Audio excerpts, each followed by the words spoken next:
নমস্কার বন্ধুরা, welcome to ইউনিকন। তো বন্ধুরা, এই ভিডিওতে আমরা কথা বলবো আইএসএল 2024-25 মরসুমের ফাইনাল ম্যাচ নিয়ে। মোহনবাগান বনাম Bangalore FC, cracker of A match.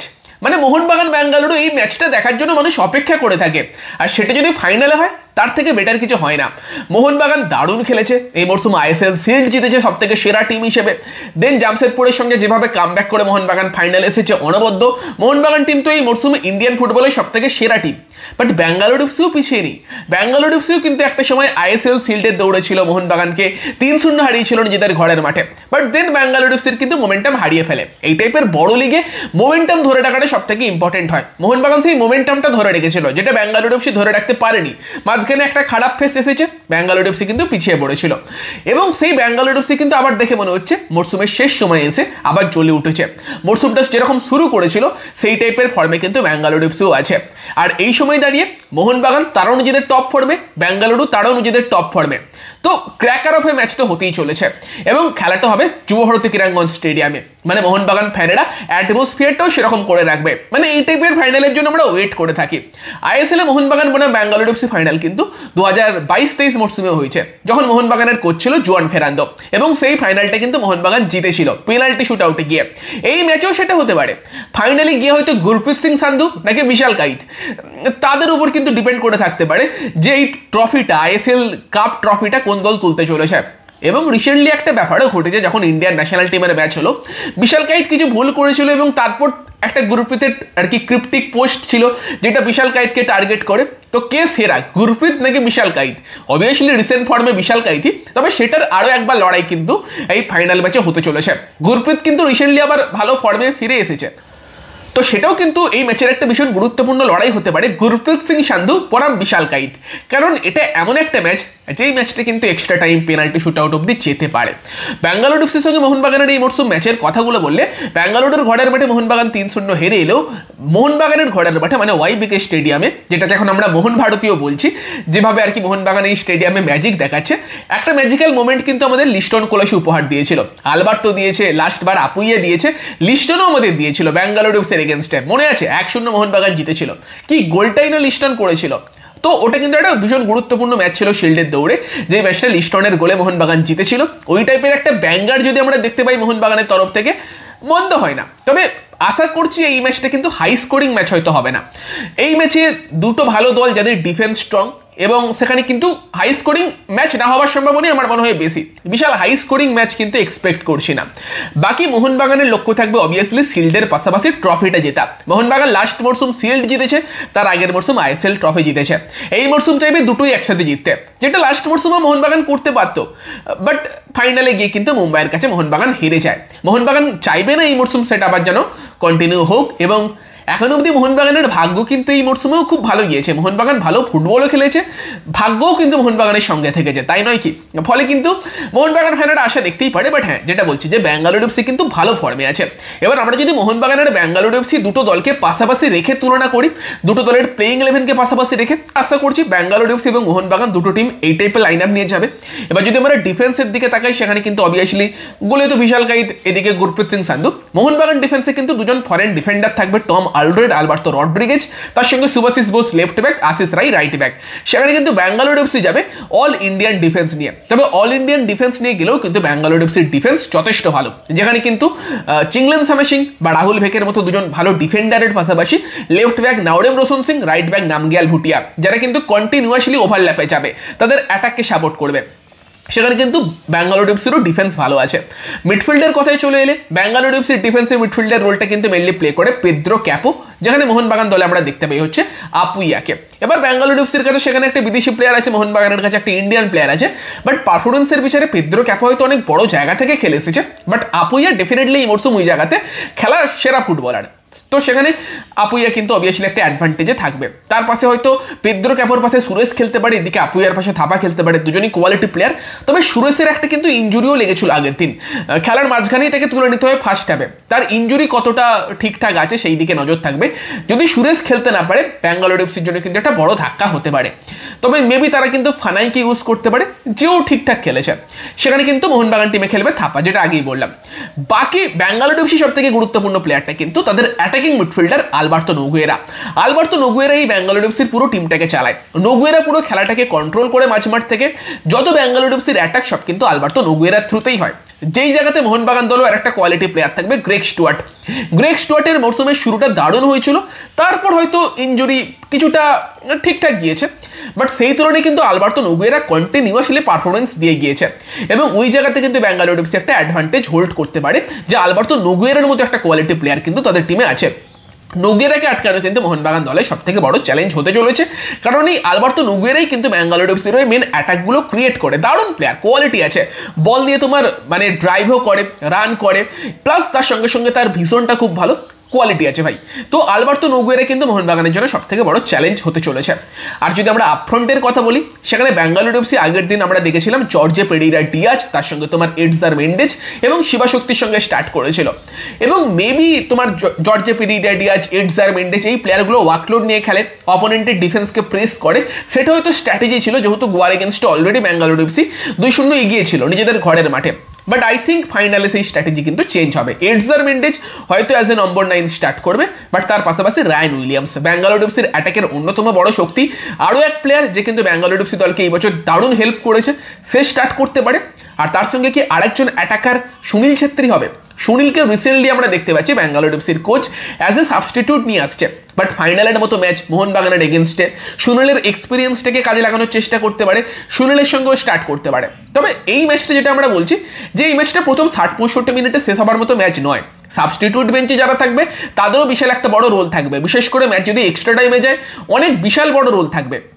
সেটাও ব্যাঙ্গালোর এফসির কোচের ভাবনা চিন্তা হতে পারে, সুনীলের সঙ্গে স্টার্ট না করে শিবাশক্তির সঙ্গে স্টার্ট করে পরবর্তীকালে বেঞ্চ থেকে সুনীল ছেত্রী, জর্জে পেরেইরা ডিয়াজের মতো প্লেয়ারকে নিয়ে এসে কিন্তু মোহনবাগান ডিফেন্সে চাপ সৃষ্টির চেষ্টা করতে পারে। সে মোহনবাগানের কাছে ওই টাইপের প্লেয়ার অনেক থাকবে। মোহনবাগানের আপফ্রন্ট কীরকম হতে পারে আশা করছি, জেমি ম্যাকক্লেডেন নাকি জেসন কামিংস, কে স্টার্ট করবে? কামিংস কিন্তু শেষ দুটো ম্যাচে দুটো গোল করেছে, তবে তারপরেও কিন্তু কামিংস এই ম্যাচে স্টার্ট নাও করতে পারে।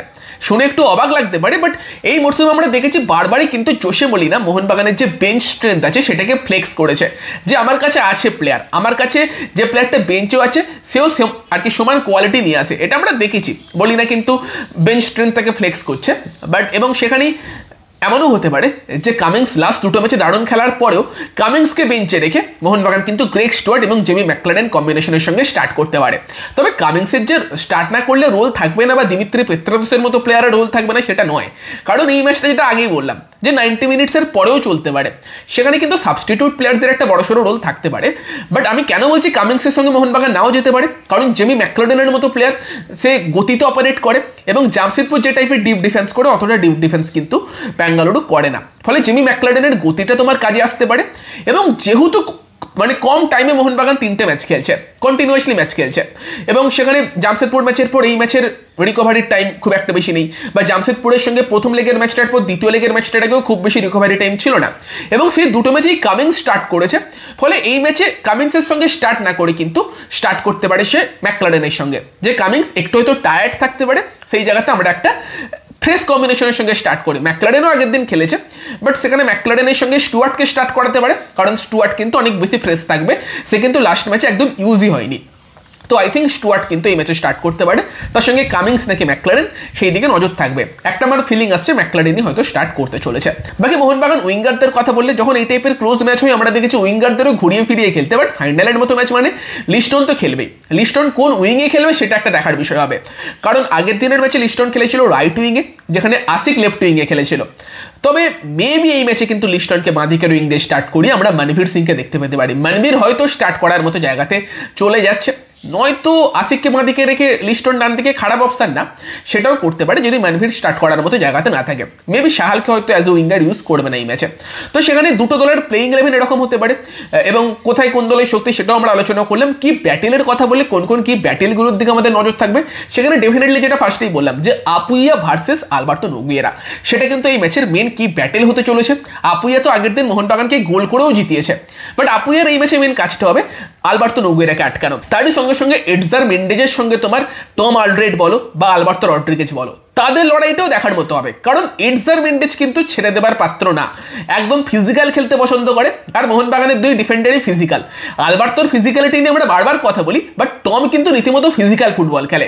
টম আলরেড অপোনেন্ট আর কি স্ট্রাইকারদের বুলি করার চেষ্টা করে নিজের ফিজিক্যালিটি দিয়ে, বাট এডসার মেন্ডেজের এগেনস্টে অতটা সহজ হবে না কাজটা, এবং তার একটা ফিজিক্যালিটি আছে।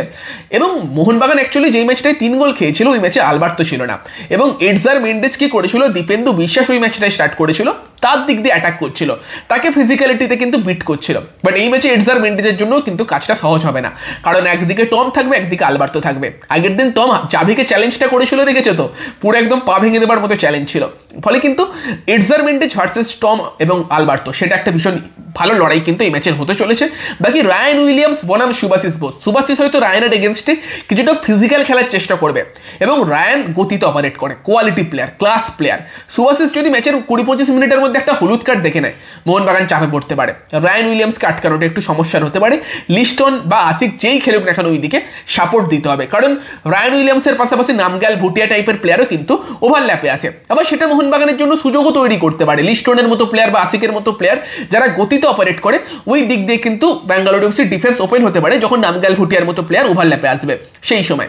বাট নর্মালি কিন্তু সুভাশিস বোস বনাম রায়ান উইলিয়ামস সেটাও একটা ভালো ব্যাটেল হবে, এবং উল্টো দিকে কিন্তু Greg Stewart versus Pedro Capo সেটা একটা ভালো ব্যাটেল হতে পারে। সেরকমই রাহুল ভেকে চিংলেন সানাদের এগেনস্টে কিন্তু জেমি ম্যাকলারেন কিভাবে অপারেট করছে সেই দিকেও আমাদের নজর থাকবে। মাঝে মাঝে সুরেশ বনাম আপুইয়া বা মনভীর সিং বনাম নাওরেম রোশন সিং, সেই ব্যাটেলগুলোও কিন্তু এই ম্যাচে ইন্টারেস্টিং হবে। তবে যদি ম্যাচ পেনাল্টি শুট আউটে গড়ায়, সেখানে বিশাল কাইত বনাম গুরপ্রীত সিং সান্ধু, সেই দুজনের দিকে নজর থাকবে। লাস্ট অব্দি হয়তো তাদের হাতেই কোন টিম ফাইনাল জিতবে সেটা ডিসাইড হতে পারে, চান্স আছে। এবং মনে আছে 2022-23-এর যে ফাইনালটা হয়েছিল সেটাও কিন্তু পেনাল্টি শুট আউটে গিয়েই ডিসাইড হয়েছিল, এবং সেখানে আশা করি মলিনা প্লেয়ারদের ভালো করে পেনাল্টি শুট আউট প্র্যাকটিস করাচ্ছে। তো এগুলোই কি ব্যাটেল, যেই ব্যাটেলগুলোর দিকে আমাদের নজর থাকবে। কি প্লেয়ার্সদের কথা বললে ফাইনালের মতো ম্যাচে সবাই কি প্লেয়ার্স, প্রত্যেকের দিকে নজর রাখতে হবে। তারপরে মোহনবাগানের জন্য বলতে গেলে বিশাল কাইট, আলবার্তো, টম, সুভাশিস, তার পাশাপাশি তোমার Apuia, obviously Greg Stewart, Liston Colaco, McLaren বা কামিংস যে স্ট্রাইকার স্টার্ট করবে তাদের দিকে নজর থাকবে। সে উল্টো দিকে ব্যাঙ্গালোর এফসির কথা বললে সেখানে কিন্তু বেঞ্চ থেকে সে সুনীলের মতো প্লেয়ারও ভীষণ গুরুত্বপূর্ণ হয়ে উঠতে পারে যারা স্টার্ট করবে। তাদের মধ্যে অবভিয়াসলি আলবার্তো নৌগুয়েরা, তার দিকে নজর থাকবে। তোমার গুরপ্রীত সিং সান্ধু, রাহুল ভেকে, নাওরেম রোশন সিং, তার সঙ্গে তোমার কিন্তু পেদ্রো ক্যাপোর মতো প্লেয়ার বা রায়ান উইলিয়ামস, অবভিয়াসলি তারা কিন্তু কি প্লেয়ার হয়ে উঠতে পারে, এবং এডসার মেন্ডেজের দিকেও নজর রাখতে হবে। তো সেখানে আমরা একটা cracker of A match expect করতে পারি। মোহনবাগান তারা কিন্তু ট্রফি জিতছে রিসেন্টলি। ব্যাঙ্গালোর এফসি তারা ভালো ফর্মে আছে, ভালো ফুটবল এই মরশুম জেরাল্ড জারাগোজার দল কিন্তু খেলেছে।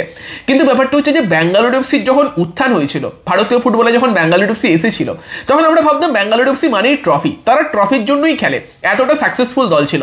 বাট সেই দলটা কিন্তু রিসেন্টলি খুব একটা বড় ট্রফি পায়নি। আই থিঙ্ক 2022-23-এর ডুরান্ট কাপ, সেটাই রিসেন্টলি বলার মতো ট্রফি তারা পেয়েছে, এবং সেই ফাইনালের হারটাও তাদের মনে গেঁথে আছে, তারা সেটার বদলা নিতে চাইবে।